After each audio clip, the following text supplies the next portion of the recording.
Welcome to another episode of the NEI podcast. I'm Dr. Sabrina Siegel, live at the NEI Congress 2022. In this extended Q&A episode, we take some time to sit down with one of our incredible speakers and allow the audience a chance to have their unanswered questions addressed from selected presentations. In this special episode, we're on site at the beautiful Broadmoor Resort in Colorado Springs. In this episode of the NEI podcast, I have here with me today Dr. Andrew Cutler, who just finished his incredible presentation called New Kids on the Block, Novel Receptor Science in the Treatment of Major Depressive Disorder. Welcome, Dr. Cutler. Well, hello. It's good to be here.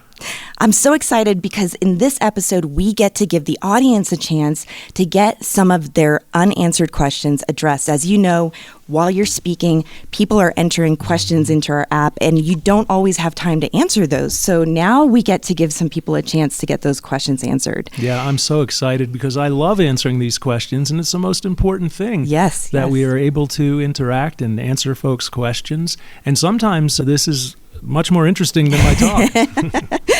And with that, we'll get started. So the first question I have for you is, intramuscular ketamine is growing in popularity. It seems safer to administer. Do you think this has any sort of role? Absolutely. It's a great question.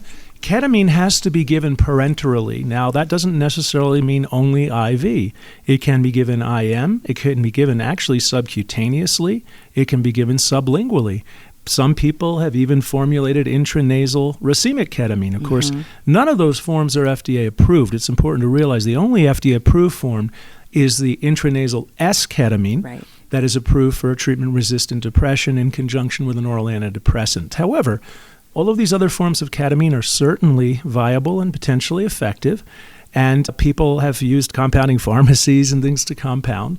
There is a company I'm consulting with, a Chinese company, that is developing a subcutaneous long-acting injection of ketamine. Now, if you use these different formulations, you can potentially get them patented. So there are companies working on these various other forms that might be able to get them patented and ideally FDA approved. And the reason that's important is because it's more likely to get covered by insurance. The next question is, which of the pipeline therapies are you most excited for and why? I really like this question. Well, of course, this is like asking me to name my favorite child, isn't Exactly. it? I'm excited about all of them. The point is that I think they're all going to have a role to play. There's certain patients, as we know, are going to do better with one of these or tolerate one of these better than the others. But I'm just excited that we're finally getting beyond our traditional monoamine medications, which have been, of course, very helpful. But especially in the depression field, it's nice to get beyond serotonin, norepinephrine, and maybe dopamine. And this means that maybe I'll be able to help a broader range of people. Not everybody has a monoamine responsive depression, for instance.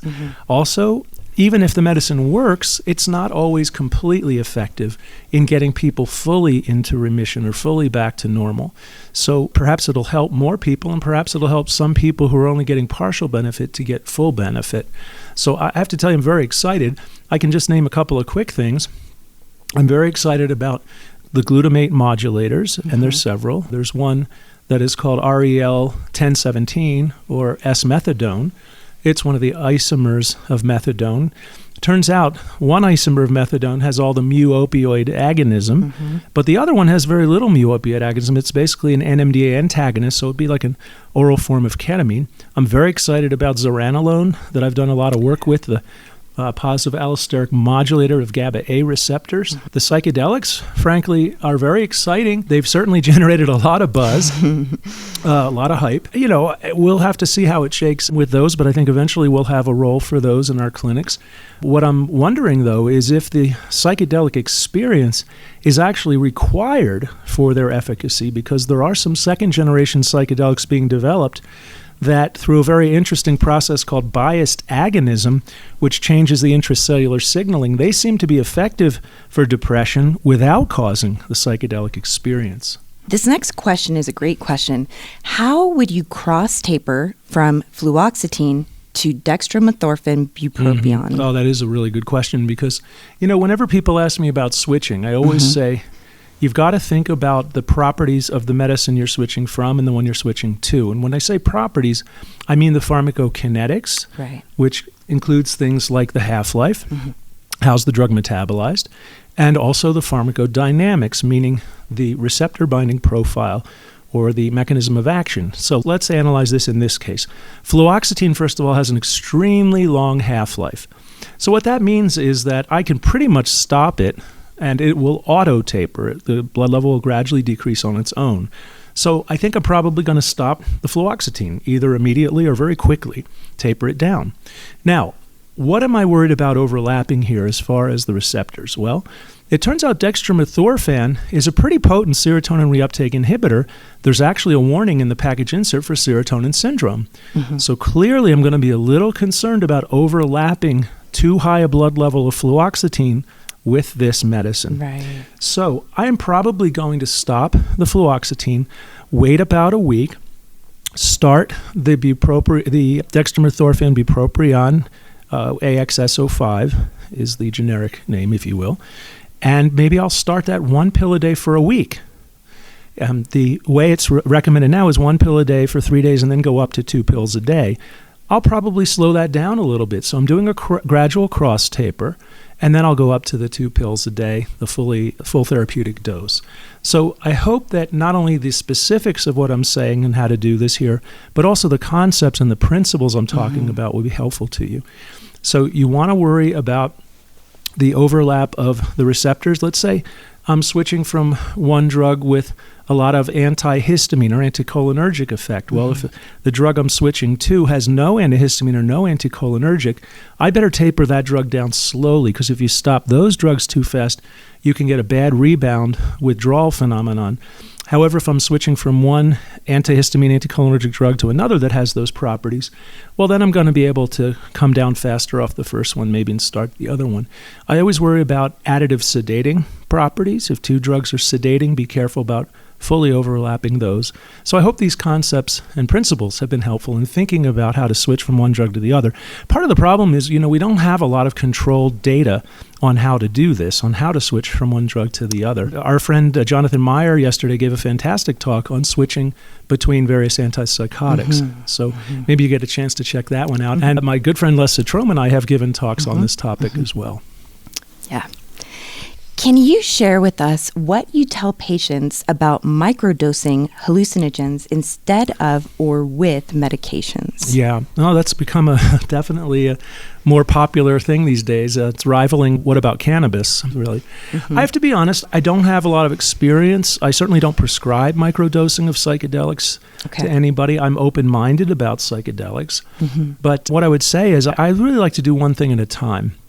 And right now, microdosing does not have any good data that it works. It is not covered by insurance. And there are certainly risks about doing that in conjunction with other medications. So, ideally, I would first try something that is evidence-based, FDA approved, and try to do those kinds of things. I realize that people like to have some control. They want to do something actively on their own. In microdosing, they have control over that, and they're doing something active. And I think some of the hype has outstripped the data with the psychedelics. We're not there yet with psychedelics. They are not ready, in my opinion, for prime time use yet. However, I'm not naive enough to think that people don't have access to them and don't use them. So it is a lot like marijuana, to be very honest. The data so far for cannabis and THC is not that strong that it helps psychiatric disorders. And yet there are some people who swear by them and use them. I'm all about harm reduction, okay? I'm not a cop and I'm not your father, I'm about harm reduction. That means if you're going to do that, fine, but let's just be careful and safe, and let's minimize the use. We don't want to overdo things that are that psychoactive, because they can be impairing. They can interfere with your function. So I realize I haven't given really a clear or great answer here, but those are some of the things that I think about when I'm thinking about answering that kind of question. This next question, the person says, any insights from dextromethorphan bupropion use? I just prescribed for the first time this week, and I'm wondering if you could speak from experience of use. Yeah, I actually was an investigator on the trials with this drug. I was very impressed with it, I have to be honest, both from an efficacy and a safety tolerability point of view. People tolerated it very well, and I had a few patients who had pretty dramatic improvement. And so I'm very excited about this medicine. I'm thrilled that it is now finally on the market. Let me just make a few other comments about this. There are other ways to get dextromethorphan, of course, and there is another medication that is a combination of dextromethorphan and quinidine that is on the market. So let me start with that one. That one has not enough dextromethorphan, most likely. Each pill of that one is 20 milligrams of dextromethorphan, so the total daily dose is 2 pills or 40 milligrams. Whereas this new commercially available form of dextromethorphan bupropion, each pill has 45 milligrams of dextromethorphan, so the 2 pills a day is the dose. That would be 90 milligrams a day. So that's important. The second thing is, if you take dextromethorphan by itself, you're not getting dextromethorphan because it is immediately converted by CYP2D6 to an active metabolite called dextrorphan. Dextrorphan is different from dextromethorphan. It is a very potent NMDA antagonist. So when people abuse cough syrup or dextromethorphan, they're not really abusing the dextromethorphan, they're abusing the dextrorphan, and they're getting a PCP high, not an opioid high. Wow, yeah. It's a PCP-like high. So you've got to, if you're going to use this therapeutically, you have to block 2D6 so that you keep the dextromethorphan hanging around. And dextromethorphan is very sexy. It's a serotonin reuptake inhibitor. It's an NMDA antagonist, so like oral ketamine, but it's also a sigma-1 receptor agonist, and that is an antidepressant mechanism in and of itself, and it's a very powerful anti-inflammatory. And so in my talk, I mentioned inflammation and anti-inflammatories. Well, we think that actually some of the SSRIs actually might have sigma-1 agonism, such as fluvoxamine, and to a lesser extent fluoxetine. So I'm very hopeful and optimistic. Now, one other quick practical tip that I can say here in a CME setting, but not in a promotional setting, the drug is approved to be given twice a day. That's difficult for some patients to do. We know that. What I would consider doing is to give it twice a day for the first 4 weeks. And then looking at the pharmacokinetics, there's no reason you can't give 2 pills at the same time with this medication. The dextromethorphan hangs around all day. And if you give 2 pills, the total amount of bupropion SR is 210 milligrams. Well, I've given bupropion SR 200 milligrams at the same time with fairly good tolerability. So I would probably do it twice a day for the first 4 weeks, make sure it's tolerated, and then consider consolidating to 2 pills at the same time and see how that goes. Okay. The next question is, can you comment on the mechanism and potential treatment for MDD with xenon gas? No, I have no experience whatsoever. I wasn't sure if you'd know about this. I do know about nitrous oxide. Okay. That's a different issue. That is an NMDA antagonist and has other really interesting. It's a neurotransmitter in and of its own. But I don't know anything about xenon gas. I am certainly open-minded to hearing about it. I haven't seen data, but if there is, I'd love to see it. So, okay. Yeah. If considering starting dextromethorphan bupropion with the patient already taking an SSRI or SNRI, would you stop this medication first, reduce the dose, or just add dextromethorphan bupropion? And I know you sort of touched on this with the fluoxetine. Well, if it's an SSRI, as I said, I would probably try to get rid of the SSRI first because of the risk of overlapping that mechanism and causing serotonin syndrome. Dextromethorphan is a pretty potent SRI, serotonin reuptake inhibitor. So there's that. And probably the same thing with an SNRI too, frankly, because they're very serotonergic as well. So I'm most likely going to cross taper unless it's fluoxetine, which I'm going to stop the fluoxetine and have some period of time without overlapping because the fluoxetine hangs around so long. The half-life is such that it's 96 hours, it's 90 hours, I believe. So, it takes a very long time. So I really want to be careful there. But ultimately, I don't want to have too much overlap between them, mostly because of this serotonin risk. Okay. Does it make sense to check inflammatory markers such as CRP for treatment-resistant depression? If inflammation is high, could an anti-inflammatory diet reduce depression? Excellent question, 100% yes. I completely agree with you. I think that C-reactive protein is, along with BMI, are probably 2 biomarkers we should be routinely monitoring. And let me explain. It's very clear now that if your BMI is 30 or above, you're more prone to depression and you're less likely to respond to our antidepressants. So when I'm working with people, I give them the target of a BMI of 30. Now, if you tell somebody to lose weight, we all know we need to lose weight, and you're not as likely to do it. But if I say, look, if you lose 10 pounds, you will get your BMI under 30. That's doable, and people will do that. And I think that then decreases the risk of depression, and it makes it more likely you're going to respond. But the reason that's true is because BMI of 30 and above is associated with more inflammation. And so then I'm going to be thinking about things that might help with inflammation. And certainly an anti-inflammatory diet, 100%. There are certain supplements that have anti-inflammatory properties. Guess what else is a very potent anti-inflammatory? What? Exercise. Yes. So I prescribe exercise. So as far as inflammatories, yes. Oh, sorry, that was BMI. Now, as far as C-reactive protein, yeah, that is really easy to do. My primary care doc checks it on me all the time because it's used for cardiovascular risk. But guess what? Cardiovascular risk is not the only thing it's good for. Inflammation is not only in the body, it goes to the brain. So not everybody who's depressed will have an elevated C-reactive protein, but if they do, absolutely I'm going to do some of these things that we're thinking about. The other thing I think about adding at that point is L-methylfolate. It's very clear that L-methylfolate works best in people with a BMI of 30 and above, or in people with elevated C-reactive protein. Now, finally, there are some other treatments specifically being investigated that are anti-inflammatories that might help depression, and that includes some of the classic anti-inflammatory medicines used for autoimmune diseases, such as tumor necrosis factor alpha inhibitors. Also, some of the drugs that treat diabetes have also been found to be potent anti-inflammatories, such as the GLP-1 agonists, like semaglutide and liraglutide. Our friend Roger McIntyre is studying those in Toronto. Right, right. So great question. I 100% support what you're saying. That was a great answer. The next question is, how do you feel about low-dose naltrexone as an antidepressant? Okay, the person who asked that question approached me after my talk. Okay. And so I answered it one-on-one, but let me tell the rest of you. That makes very little sense to me, I'll be honest. I have no experience doing that, but let's think about it for a minute. What are we talking about here? Well, naltrexone is a mu-opioid receptor antagonist.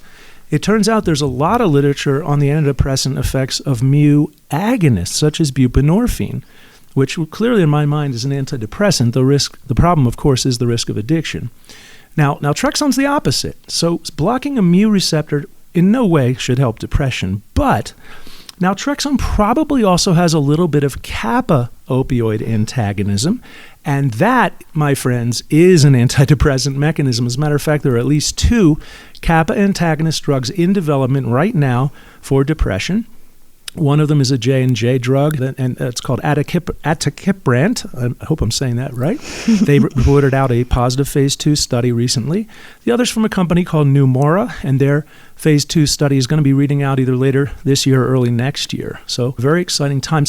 But I think the problem is if you're using a low dose of naltrexone, I don't think that's enough to give clinically significant kappa antagonism. So my point is, it doesn't make sense to me, but there are a lot of things that didn't make sense to me originally that turned out to work. So again, I keep an open mind. I would love to see a carefully controlled trial, because we all have anecdotal evidence of trying one thing and saying, oh, it helped this patient. But to really believe that it can help a lot of people, I want to see a controlled clinical trial. I'd love to see some data on that. And I'd like someone to explain to me how that could work. Okay. So that takes me to our last question, which is, of all these different options, which one is likely to be next on the market and when? Okay, great. Most likely it's going to be zuranolone. Zuranolone has been filed. It's submitted to the FDA for approval. I would expect sometime next year. Zuranolone is the GABA A receptor positive allosteric modulator. It's an analog of neurosteroids such as allopregnanolone in the brain. Very exciting, because this one is the one that you give as a 14-day course. You just give it for 14 days and then you watch the patient. And it appears to be, while, it's working on the GABA A receptor, which is where benzodiazepines work, it is definitely not a benzodiazepine, doesn't bind anywhere near the same place. And it does not appear to have abuse potential, but it can help not only depression, but it does seem to help with anxiety and insomnia. So that would be nice for a lot of our patients. So I think that's the next one on the horizon, but there's a whole bunch of others coming soon.